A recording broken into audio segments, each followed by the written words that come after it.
Coach साहब, this is Zahid Farooq Malik from समा TV. खेल में हार जीत होती है, हारते भी हैं जीतते भी हैं। पाकिस्तान कौम को क्या कहेंगे? हार जीत दो लफ्ज हैं, हार ही हार। जितने भी लास्ट इंटरनेशनल इवेंट्स हुए हैं आईसीसी के हुए हैं, 92 का वर्ल्ड कप था, 2009 का वर्ल्ड कप था, चैंपियंस ट्रॉफी थी। जब भी हम इसको गए हैं इस तरह की सूरत डिफेंडिंग में नहीं हुई। आप डिफेंडिंग चैंपियन थे, कौम को क्या कहेंगे? कोई एक्सक्यूज? देखिए, एक्सक्यूज तो लाइफ में होता ही नहीं है, होना भी नहीं चाहिए।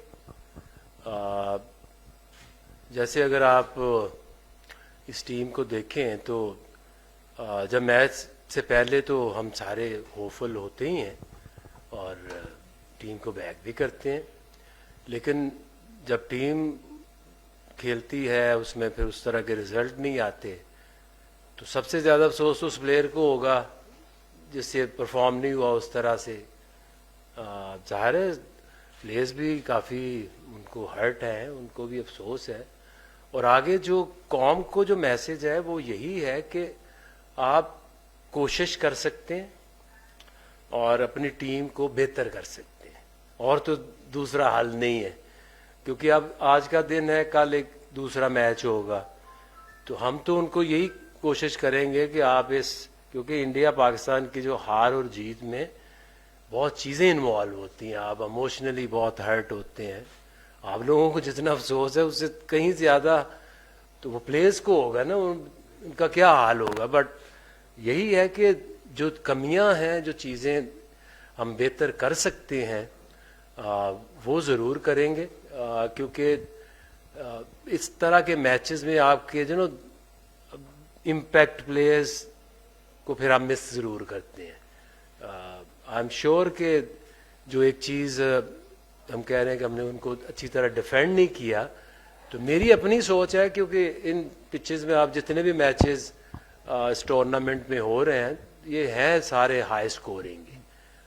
वो एक ऐसी स्टेज थी जहां हम स्कोर एक बड़ा टोटल लगा सकते थे, जो कि हम सोच रहे थे कि 280 to 300 के दरमियान एक टोटल आता तो फिर अच्छी एक फाइट मिल सकती थी। वो लैप्सेस हुए जिससे वो जो कि इनिंग बिल्ड हो रही थी उस तरफ हम जा रहे थे कि अच्छा टोटल हो सकता। 240 में जब 240 होता है और आप देखते हैं कि उनकी एक लंबी एक्सपीरियंस बैटिंग है, तो वो फिर आप विकटें लेने जाते हैं। जब आप विकटें लेने जाते हो आपको अटैक करना पड़ता है, क्योंकि ये 240 आप 50 ओवर में तो डिफेंड नहीं कर सकते थे, आप उनको आउट कर सकते थे। तो उसमें फिर एट टाइम्स आपको लगता है कि ये किस तरह की बॉलिंग हो रही है, लाइनर लेंथ पे क्यों नहीं कर रहे हैं। तो आपको कई दफ़ा फिर जब टोटल उतना नहीं होता जितना उन पिचेस के ऊपर ऑब्वियसली होना चाहिए, तो फिर आप थोड़ा एक्स्ट्रा अटैक की तरफ जाते हैं, जिसमें एट टाइम्स दोनों तरफ गेम पे चली जाती है। कमियों की बात की, कमी कहाँ पे है? कॉन्फिडेंस की कमी है, तालीम की कमी है? देखिए, तालीम और क्रिकेट की तालीम की बात आप कर रहे होंगे कि जो गेम का नॉलेज है उसमें जाहिर है। देखें, जब आप मैच हारते हैं या आप अच्छी क्रिकेट नहीं खेल रहे होते तो उसमें एक तो चीज़ें वो हैं कि जो आपका पार गेम है आपसे वो नहीं हो रही, और दूसरा ये कि आपके अंदर उस तरह की मैच अवेयरनेस नहीं है। ठीक है, तो उसके ऊपर सारी चीज़ें ही आपको मिलकर ही जिता सकती हैं ना। आप एक ये तो नहीं हो सकता कि आप भाग भाग के बहुत फिट हो जाएं, और आपको अवेयरनेस भी चाहिए, आपको अपनी स्किल लेवल को भी बेहतर करना चाहिए। आगे भाई ये बताइएगा कि जो आपका जो काम था सिलेक्शन का, कोचिंग का, आप इससे मुतमईन थे जो टीम सेलेक्ट हुई और जो उनकी जो परफॉर्मेंस थी वो कहाँ लैग करते थे, उन सारी चीज़ों से आप मुतमईन थे? देखिए, मुतमईन तो कभी भी नहीं हो सकते, क्योंकि सारे हम लोग काम क्यों करते हैं या प्लेयर्स कोशिश किस चीज़ की करते हैं? जीतने की करते हैं, और हार के कौन बंदा मुतमईन हो सकता है? लेकिन अगर आप देखें तो इसका एक प्रोसेस जो है वो जो हमारा सिलेक्शन का प्रोसेस था या कोचिंग का प्रोसेस था कि ये टीम शुरू हुई, ऑस्ट्रेलिया गई, वहाँ कंडीशंस डिफरेंट थी, वहाँ पे इन्होंने अच्छा परफॉर्म किया, वहाँ से साउथ अफ्रीका गए, वहाँ वनडे सीरीज़ हिस्ट्री में पहली दफ़ा ये जीते। वहाँ से जब पाकिस्तान में आए, इस टूर्नामेंट में आए, तो होता ही है कि आपके कुछ ऐसे प्लेयर्स होते हैं जो पर्टिकुलर गेम में आपके लिए बड़े ज़रूरी होते हैं।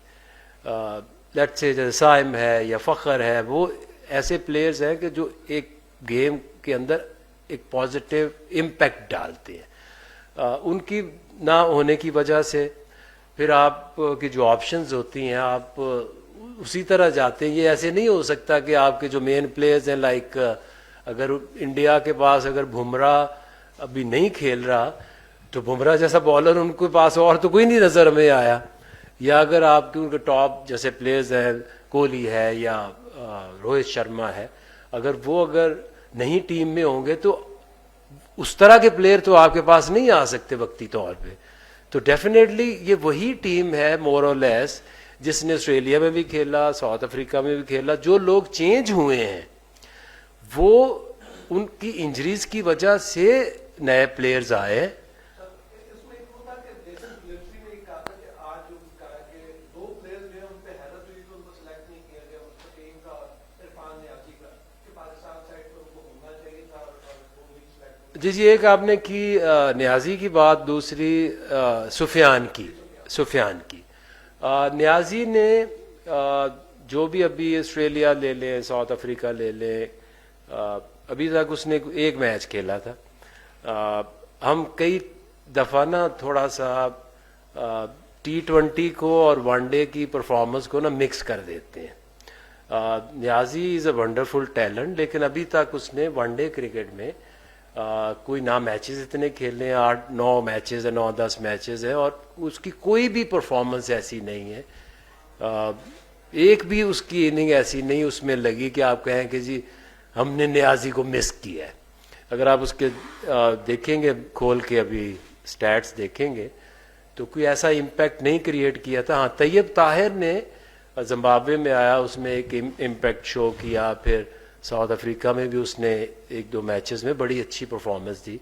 इसी तरह से जो प्लेयर अभी साइम की वजह से, अनफिट होने की वजह से हमें खुशदिल को लाना पड़ा। उसकी वजह ये है कि आप वनडे क्रिकेट में आप 5 बॉलर से नहीं जा सकते, आपने एक 7 बैट्समैन और 4 बॉलर्स का एक कॉम्बिनेशन बनाना होता है।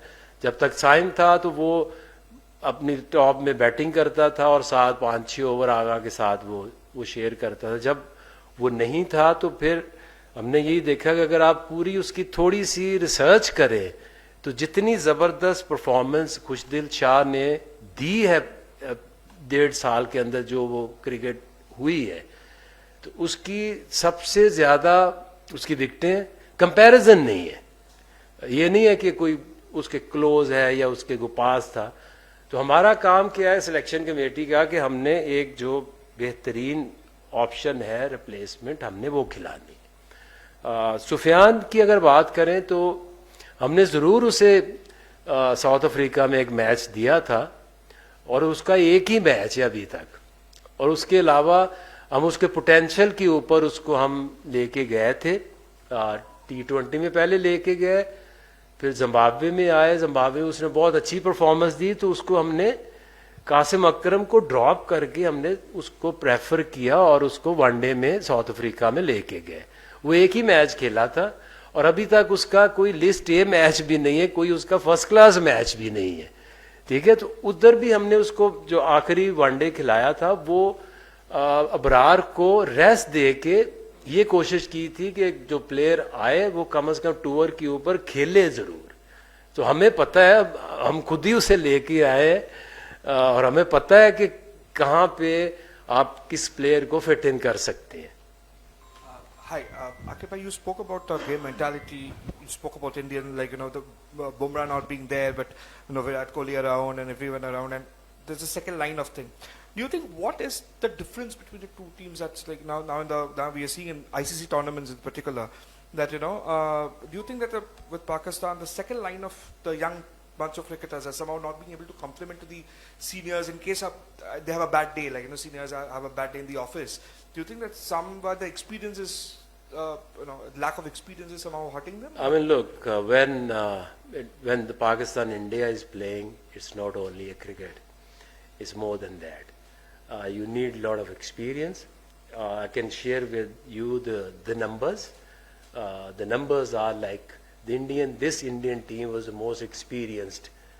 They have like altogether almost 1,500 games together, and the Pakistan is on the bottom, less than around 400 games. If you look at the players, like Babar is the only one who's played more than like 100 games, then Rizwan, and then Shaheen. The rest of them are like lesser than 30 matches. Tayyib played like 8, Khushdil 15, who other was like at the Open. Imam was coming back in the team. So I think the main thing, when nothing works, when you're talking about more than a game, then the experience counts. There is no doubt. Okay, we lost against them, but there was like a lack of experience definitely in the team. New guys, when the pressure comes onto you, then it's difficult for the new guys to actually tackle. आके भाई, अगर हम बड़े events की बात करें, ICC world cup की बात करें, इंडिया में हुआ यही परफॉर्मेंस, अमेरिका में T20 वर्ल्ड कप हुआ वही परफॉर्मेंस, चेयरमैन ने कहा कि सर्जरी की ज़रूरत है, चेंजिंग होगी, लेकिन पाकिस्तान एक बड़ा इवेंट होस्ट कर रहा है, छठे रोज़ी इवेंट से आउट हो गए. आप समझते नहीं कि वो जो टीम बननी चाहिए थी वो नहीं बन सकी है? और सोशल मीडिया पे खास पे बहुत ट्रोलिंग हो रही है कि कप्तान और कोच में कोई अंडरस्टैंडिंग नहीं थी, सिलेक्शन के हवाले से अना की जंग रही है, उस वाले में भी थोड़ा सा ब्रीफ कर. देखिए, ये तो अब वो बात कर रहे हैं ना कि जो कोच और कप्तान की जो है ना अंडरस्टैंडिंग नहीं थी. आप अगर फिर से एक टीम आप बनाएं तो आप क्या टीम बनाएंगे? ठीक है, हर बंदा इसके ऊपर बात ये कर रहा है कि जी ये प्लेयर क्यों आ गया. तो हम तो जब कहते हैं कि ठीक है, हम सिलेक्शन में देखते हैं, और जो मैं आपको नंबर्स की बात कर रहा हूँ आप उनको जरा भी खोल के देख लेंगे ना, तो हमारा काम क्या है एज सिलेक्टर कि जो बेस्ट पॉसिबल जिस बंदे ने परफॉर्मेंस दी है. अब लोग तो सुफियान की बात कर रहे हैं, तो अगर सुफियान की जरा आप Google it and you will see कि जो हम बात कर रहे हैं, एक बंदे ने अभी तक एक मैच खेला है, और हम सारे जो है ये शोर मचा रहे हैं कि अगर वो बच्चा होता तो पाकिस्तान जो है ना वो मैच जीत जाता. यही बात हम कर रहे हैं ना.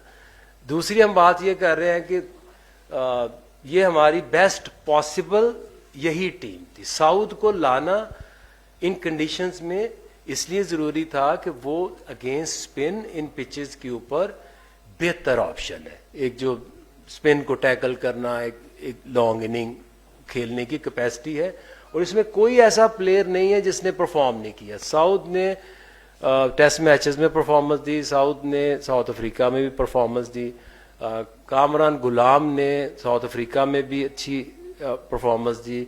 तो ये वो बंच है जिसने रिसेंटली परफॉर्मेंस दी. एक भी आपको ऐसा प्लेयर नहीं नजर आएगा कि जो विदाउट परफॉर्मेंस या without that getting into that composition कि वो टीम में आ गए. रिजवान हैदर हेयर. आके भाई, अभी आपने बात की कि पाकिस्तान की टीम ने साउथ अफ्रीका में बड़ी अच्छी परफॉर्मेंस दिखाई, ऑस्ट्रेलिया में भी जीत के आए, तो हाई होप्स थी पाकिस्तान से. अभी सिलेक्शन पे बात हो रही है, नए प्लेयर्स पे बात हो रही है, लेकिन आप समझते नहीं कि जो सीनियर प्लेयर्स हैं, बाबर आजम, रिजवान, शाहीन, नसीम, हारिस रऊफ, ये उस तरह की परफॉर्मेंसेज नहीं दिखा पाते. नए प्लेयर से एक्सपेक्ट तो चलो वो परफॉर्म करे ना करे, सीनियर्स परफॉर्म नहीं कर पा रहे. आप नहीं समझते कि इनकी गेम में वो वाला निखार नहीं आ पा रहा, और पाकिस्तान की हार की मेन वजह इनका परफॉर्म ना करना है? बिल्कुल ठीक कह रहे हैं आप. अभी हमें आम इंसान को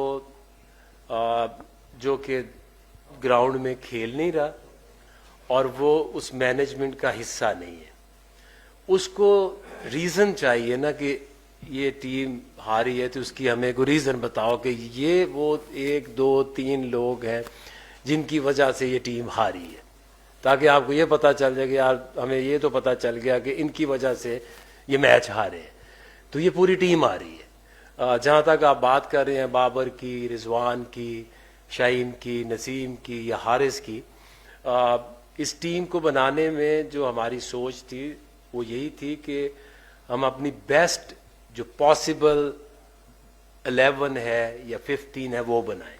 इसमें कोई डाउट तो नहीं है कि शाहीन, नसीम और हारिस, ये 3 बॉलर्स, अगर आप किसी भी टीम के फास्ट बॉलर्स के नाम लिखें, इनके सामने रखें, so they are one of the best fast bowling options.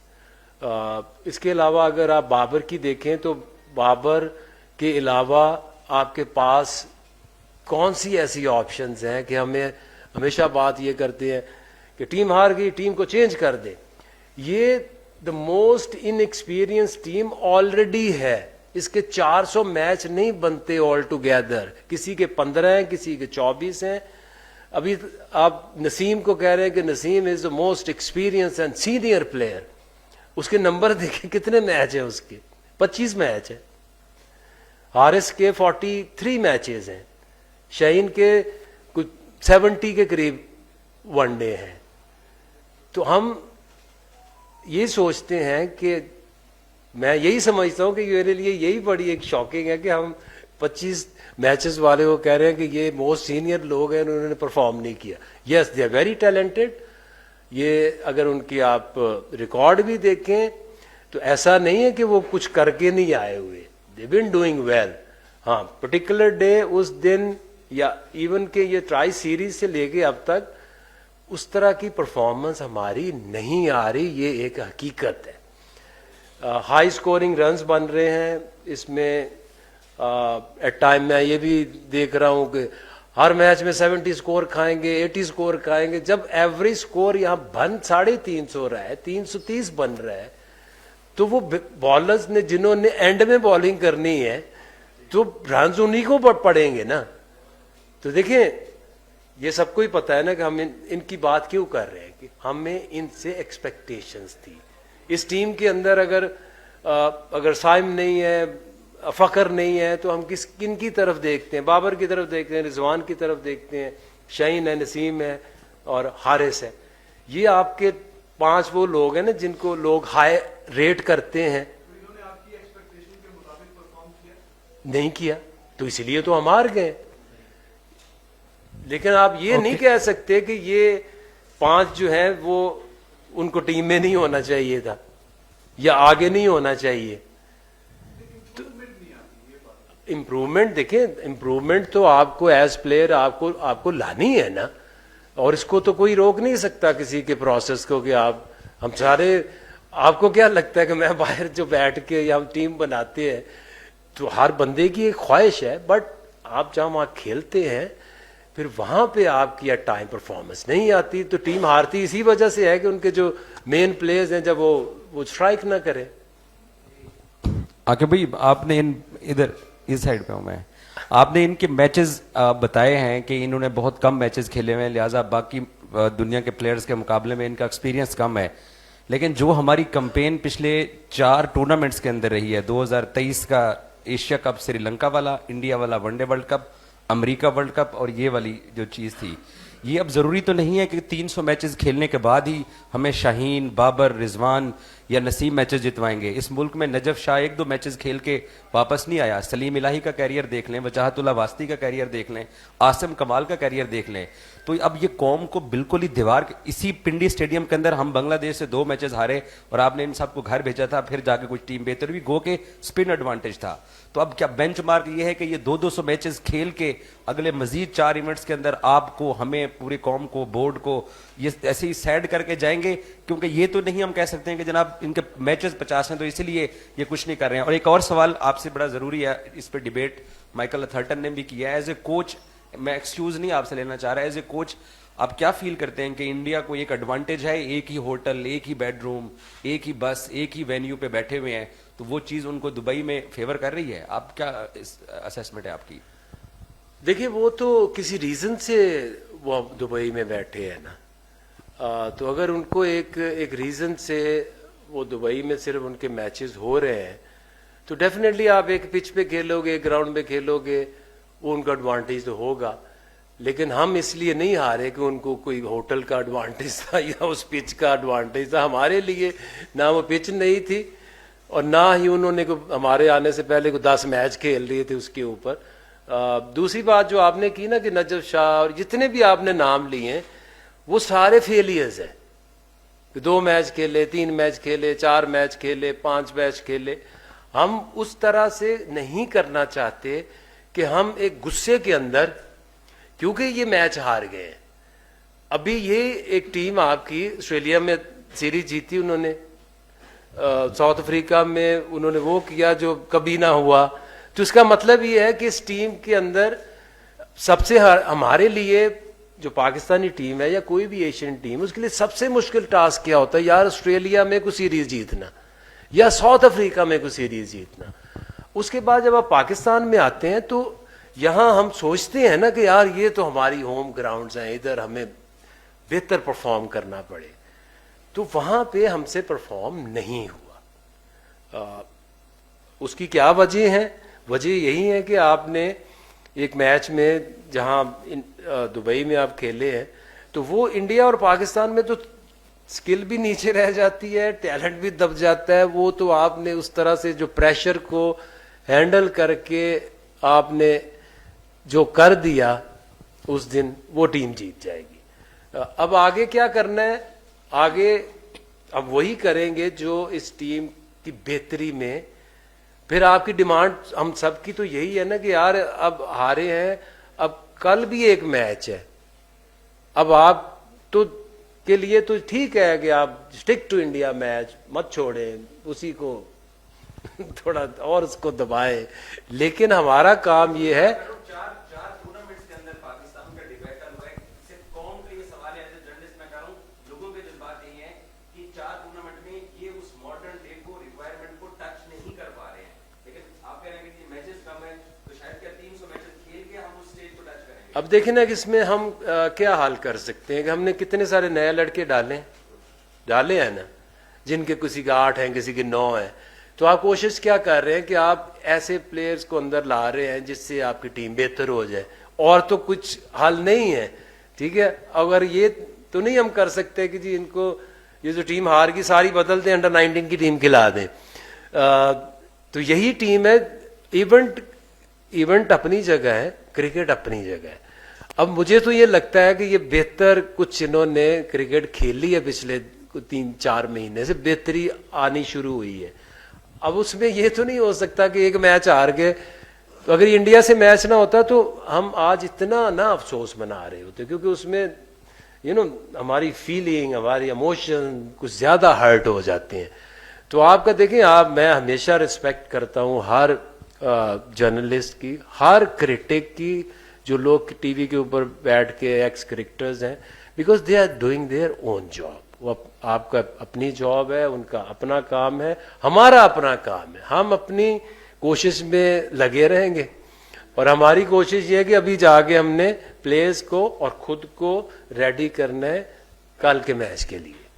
अस्सलाम वालेकुम, आगे भाई, रोजीना अली 24 न्यूज़ से। इस साइड पे ठीक है, प्लेयर सारे अच्छा खेल रहे हैं, लेकिन सिर्फ इंडिया से मैच नहीं हारे, पहले भी पाकिस्तान से जो पहला मैच था न्यूजीलैंड के अगेंस्ट वो भी हार गया। मेगा इवेंट्स में ही पाकिस्तानी परफॉर्मेंस क्यों मुतासिर होती है? हमारी जो बैटिंग लाइन है, बॉलिंग लाइन है, वो दबाव का शिकार क्यों हो जाती है? और इंडिया के अगेंस्ट ही स्पेशली क्यों? क्या स्ट्रेटजी की कमी होती है या फिर ये है कि कोई साइकोलॉजिकली प्रेशर ज्यादा होते हैं? और हमारे जो प्लेयर्स हैं, क्या उन्हें साइकोलॉजिकली कोई काउंसलिंग की अब ज्यादा जरूरत है? प्लीज देखिए, जो इंडिया और पाकिस्तान की मेगा इवेंट्स की कहानी तो बहुत पुरानी है। 2 तो मैं भी खेल चुका। 92 में हम वर्ल्ड कप भी जीत गए थे, लेकिन इंडिया से नहीं जीते थे। 96 में भी नहीं जीते। ये एक ही मेरा ख्याल पूरे जो 50 ओवर में चैंपियंस ट्रॉफी में जो इन्होंने कर दिया था, वो और कोई नहीं कर सका। Definitely it's not only cricket. और प्लानिंग जो है ना, वो सिर्फ इंडिया के मैच में नहीं होती, हर मैच में प्लानिंग होती है। और हम कुछ चीज़ें सोच लेते हैं कि जी मेंटल टफनेस चाहिए, साइकोलॉजिकल इनको लेक्चर्स चाहिए या ट्रीटमेंट चाहिए। It's nothing like that. ये एक स्किल है। स्किल के बाद बिलीवेबिलिटी चाहिए, सस्टेन करते हैं आप प्रेशर उस वक्त, ये चीज़ें चाहिए होती है डेफिनेटली।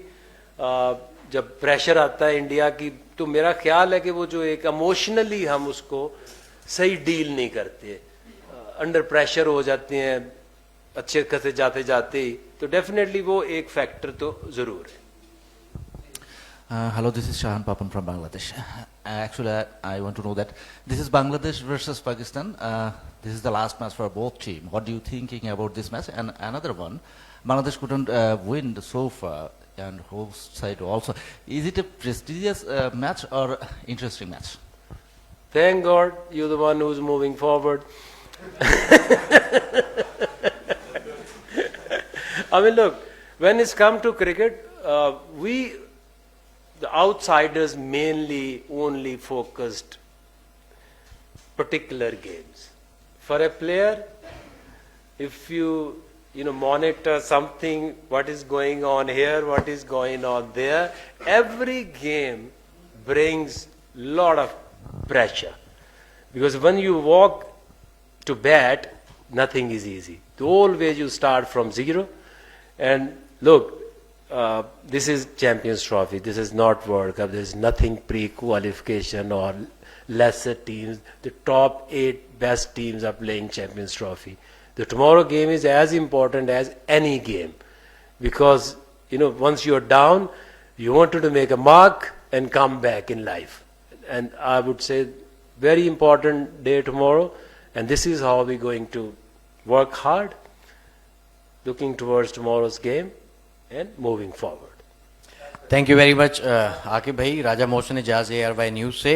मेरा ये सवाल है कि सारे दोस्तों ने जिस तरह बात भी की कि 3 ICC के आखिरी जो इवेंट्स हुए हैं, हमारा हम वर्ल्ड कप से हम मैचेस हारे नहीं, हमारा फर्स्ट राउंड में एग्जिट हुआ, हम एसोसिएट टीमों से भी हार गए। एक चीज़ जो हर तरफ से की जाती है कि जी हम आउटडेटेड क्रिकेट खेलते हैं, पुराने ज़माने की क्रिकेट खेलते हैं। अब जहाँ पर टीमें जो हैं वो 350 बनाती हैं, तो हम ज़्यादातर वहाँ पे अभी भी हमारा स्कोर 250 ही होता है। डॉट बॉल्स एक बड़ा मसला है, 147 लास्ट मैच में भी आई हैं। तो डॉट बॉल्स पे कोई ये भी खबरें थी कि आपने कुछ प्लेयर्स को डांटा भी है, क्या ऐसा कुछ है? और दूसरी सर, आपने एक स्पिन फार्मूला बताया था कि ये हारेंगे, तो क्या मॉडर्न डे क्रिकेट के हवाले से आप बतौर इंटरिम हेड कोच आप कोई अपनी रिपोर्ट लिख के मॉडर्न डे क्रिकेट के हवाले से भी कोई फार्मूला अपनी रिपोर्ट में बताने का इरादा रखते हैं? Thank you. देखिए, सबसे पहले तो मैं बिल्कुल नहीं प्लेयर्स को डांटता, क्योंकि जो हमारी ये कल्चर है ना कि जिसमें जो टीचर है वो डांटता भी है, मारता भी है, जो कोच है वो डांटता है, वो गाली देता है। I don't believe in this. I respect players, और उनको आप उनकी हेल्प कर सकते हैं, उनको जो चाहिए मैच से पहले जिस तरह की प्रैक्टिस करनी है वो करा सकते हैं। I am not the one कि जो लोगों को डांटे या उनको कुछ और कुछ कहे। दूसरी बात आपने कही कि हम मॉडर्न डे क्रिकेट नहीं खेल रहे, चीज़ों को मिक्स हम कर देते हैं। जो T20 का वर्ल्ड कप था तो उसमें तो 220 तो क्या 120 नहीं हो रहे थे, ठीक है? तो ओवरऑल आप क्रिकेट की बात करें ना, वहां तो 110, 120, 125, तो वहां तो 250 करने की जरूरत नहीं थी। तो ओवरऑल अपनी गेम को हमें बेहतर करना, और इसमें जो बेहतरी लाने की जरूरत है ना, वो है consistency. Consistency in your cricket board, consistency in your every aspect. क्योंकि अगर आप 4-5 साल में देखें तो जो भी आपके क्रिकेट बोर्ड में जिस तरह से चेंजेस आई हैं, आप जब तक इनको नहीं रोकेंगे, कंसिस्टेंसी नहीं लेके आएंगे, एक पॉलिसी को लॉन्ग टर्म तक नहीं चलने देंगे। हम प्लेयर्स की तो बात करते हैं, उनका कंपैरिजन तो दूसरी टीमों से करते हैं, इसका भी करके देखें तो आपको समझ आ जाएगी कि आप जब तक कंसिस्टेंट नहीं होंगे, आपकी पॉलिसीज लॉन्ग टर्म चलेंगी नहीं। मुश्किल होता है, हर वक्त आप रिपेयरिंग में लगे हुए हैं।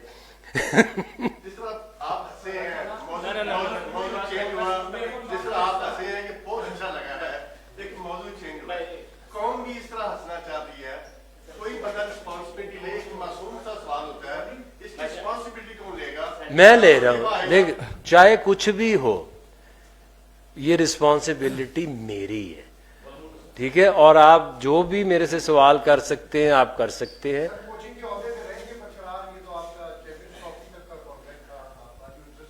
देखिए, I will be the last one कि जो कभी जिंदगी में ना जॉब सीकर था ना रहेगा। अगर लोगों को मुझे लगेगा कि ये काम आगे करना चाहिए, इसमें को मैं कंट्रीब्यूट कर सकता हूं तो कर दूंगा, अगर नहीं भी करूंगा तो मेरे लिए नेवर एंडिंग चीजें मैं जिंदगी में करता हूं, अपनी मर्जी से चीजें करता हूं। अस्सलाम वालेकुम सर। वो बांग्लादेश से पीछे सारे सवाल इस पे ही होने हैं कि क्या कर दिया था, क्या होगा, क्या असल में जो चीज है उसको करके टेक्निकलिटी पिछले मैच में बैटिंग जो है स्पिनर्स के खिलाफ ना कर, फुटवर्क बिल्कुल नजर नहीं आया, जबकि फुटवर्क होना चाहिए उसमें।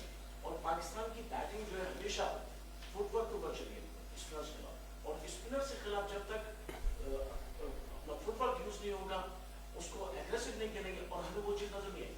सबसे अहम चीज ये है कि टेक्निकल इश्यूज पे बात होनी चाहिए और उसको पर आपको जो है, क्योंकि कल का मैच भी स्पिनर्स के खिलाफ, पिछला मैच भी स्पिनर्स के खिलाफ, आगे भी आपके जो मैचेस हैं वो स्पिनर्स। जो मैं आपको कह रहा हूं ना कि ये जो आप टीम की सिलेक्शन होती है ना, ये आपकी इंडिकेशंस होती है कि आप किस तरह की टीम बना के किस तरह की जो चैलेंजेस आप उनका मुकाबला कर रहे हैं। आपको साउथ पहले नजर नहीं आया होगा, ना साउथ अफ्रीका की ओडीआई टीम में, ना ऑस्ट्रेलिया की ओडीआई टीम में। वो उसको लाने का मकसद ये था कि वो स्पिन को बहुत अच्छा टैकल करता है।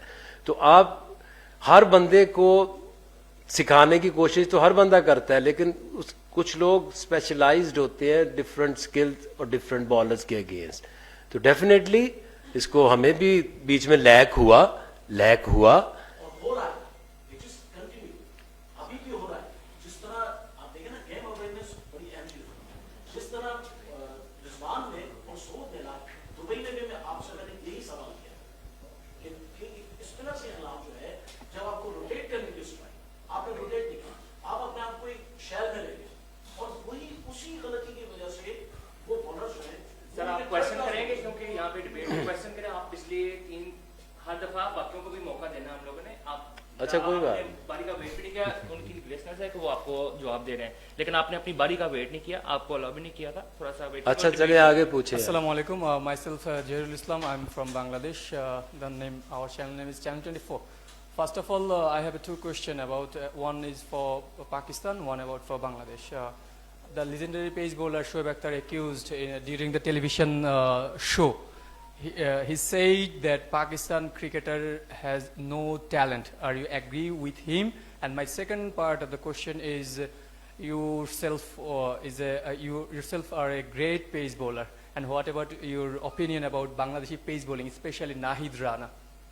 I mean, look, whatever the people are saying, the ex-cricketer, they have all the right to make their comments. But if you ask me, I watched Bangladesh fast bowlers bowling against Pakistan here, the way they bowled in West Indies. I think they have like very skillful fast bowlers, especially Nahid Rana. He's got height, he's got pace. Taskeen is a very skillful bowler. Another one, Mustafiz, very experienced. He's got all the varieties. So I think probably, even Pakistani bowlers, I don't know from which angle they are saying, but if you ask me, Shaheen, Haris, Naseem, one of the best options for the future, even today. So why not? What is talent? Talent is mean what when you're talking about fast bowling? Pace. 3 of Pakistani bowlers, when you Google, it's written right arm, left arm, fast. Means they got pace, 145 plus. And they got variety, they got skills. So I'm very hopeful and I'm glad that even the Bangladeshi fast bowlers are coming good.